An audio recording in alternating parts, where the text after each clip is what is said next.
Bonjour à tous, c'est Edjohan. Aujourd'hui, on se retrouve pour parler du match PSG-Brest avec à la fin une victoire 4-0 du PSG. Alors, même si le score est vraiment en fleuve, voilà, quand on a un score comme ça, on se dit bon, bah, ils ont gagné facilement.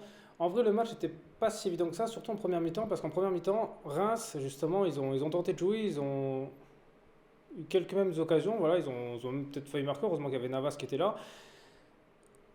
Et c'était quand même bien de leur part justement de tenter ça. Et le PSG était mis en difficulté justement en première mi-temps à cause de ça. Parce que voilà, je pense qu'ils ne s'attendaient peut-être pas à ça. Ou en général, c'est vrai que le PSG a du mal contre les équipes joueuses au début.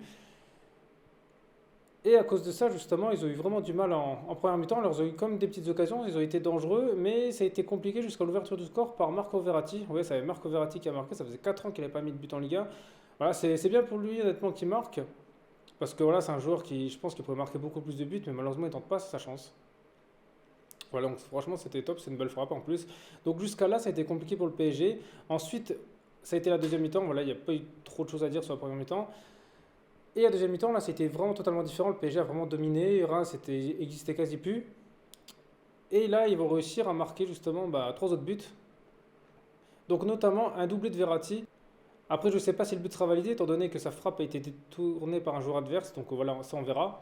Ensuite, il y a eu un but de Danilo. Alors, ça a été quand même un super but parce qu'en vrai, on voit une belle passe. Et lui, il tire vraiment, mais en mode vraiment d'une sérénité super calme. Voilà, il était serein. Et là, c'est un super but de précision. Et c'est dommage qu'il ne fait pas plus ça parce que quand on voit ça, ça se voit que c'est comme un joueur pro qui a vraiment comme la technique. Parce que pour marquer un but comme ça, c'est vraiment hop, il arrive, il prend la balle comme un entraînement, claque, et puis c'est fini. Et c'était vraiment un beau but parce qu'il n'était pas prêt. Donc, c'était vraiment pas mal. Et le dernier buteur, ça a été Sergio Ramos. Alors voilà, c'est bien pour Ramos, c'est son premier but avec le PSG. Et en plus, c'est un but à la Ramos, c'est-à-dire qu'au Real Madrid, il avait souvent l'habitude de marquer sur corner. Et ben là, c'est pareil, voilà, c'était son agressivité qui a permis de marquer sur corner. Et ça, c'est top. Parce que c'est vrai que Ramos, je pense que pour moi, c'est une bonne recrue là-dedans. Parce que c'est vrai que le PSG, à part Marquinhos, ils avaient quand même du mal à marquer sur coup de pied arrêté, surtout les défenseurs. Kipembe marquait un peu, mais c'était plus rare.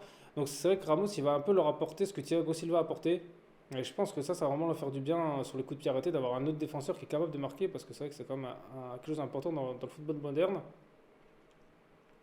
Voilà, ensuite sur le reste du match, hein, le PSG a contrôlé, voilà, il n'y avait pas vraiment d'autres choses à dire.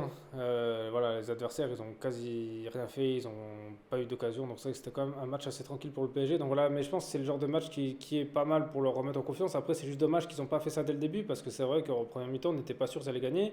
C'était assez compliqué.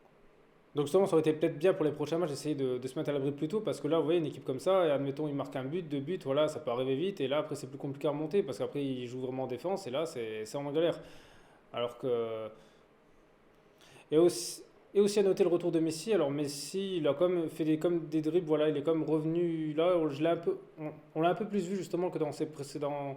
On l'a un peu plus vu justement que d'habitude, donc c'était bien. Voilà qu'il est revenu. Icardi a eu un but refusé, alors c'est dommage pour lui qu'il n'a pas marqué. Parce que ça, vu que sa situation est compliquée, bah, ça aurait été bien pour lui qui marque. Parce que vu que là, en ce moment au PSG, il est. Ouais, on va dire, je pense qu'il est sur le départ. Et puis même pour lui, s'il veut se relancer dans un autre club, bah, s'il marque pas, là, ça va être compliqué, je pense, de trouver un club qui a quand même un bon niveau. Donc voilà, après, justement, dites-moi dans les commentaires ce que vous avez pensé de ce match, hein, voilà, ou c'est des choses que je n'ai pas dit, vous n'êtes pas d'accord avec moi. Et sinon, merci à tous d'avoir regardé cette vidéo, c'était Edge One, on se retrouve très vite pour une prochaine vidéo.